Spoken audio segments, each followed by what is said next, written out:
In this video, I'm going to show you guys how to report someone on Discord.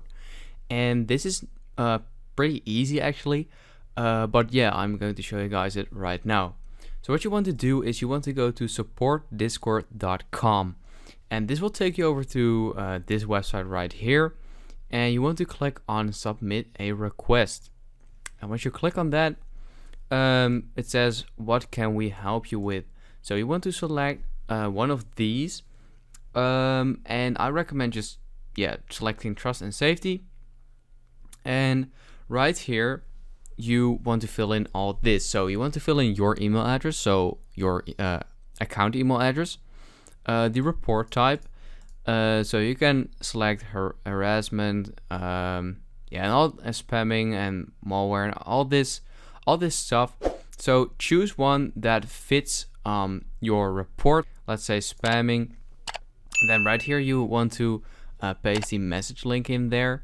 You can also where did you encounter this reported content, in a direct message server that I own or server that I don't own. So let's say this, how is this spam?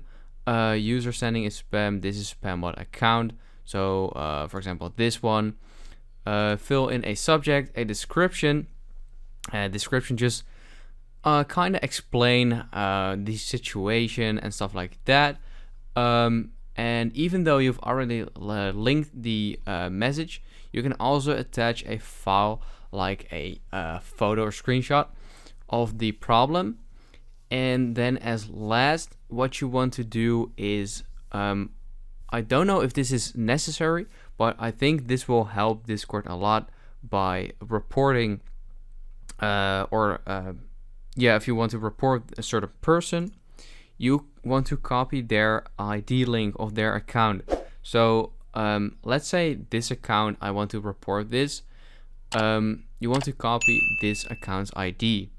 And in order to do that, you want to go to the user settings. You want to go to appearance, scroll all the way down, and where it says developer mode, turn that on. Once that is turned on, you can go back, right click on the name, and it says copy ID. And if you don't have the developer mode enabled, this won't show up. So copy the ID, go back again, and also paste this right there. So they know exactly what account it is and can easily report that person. And once you've done all that, you can just submit a report, and that will just report the person for spamming you. So if this video helped you out, please leave a like and let me know in the comments if it worked, and I'll see you next time. Have a good day.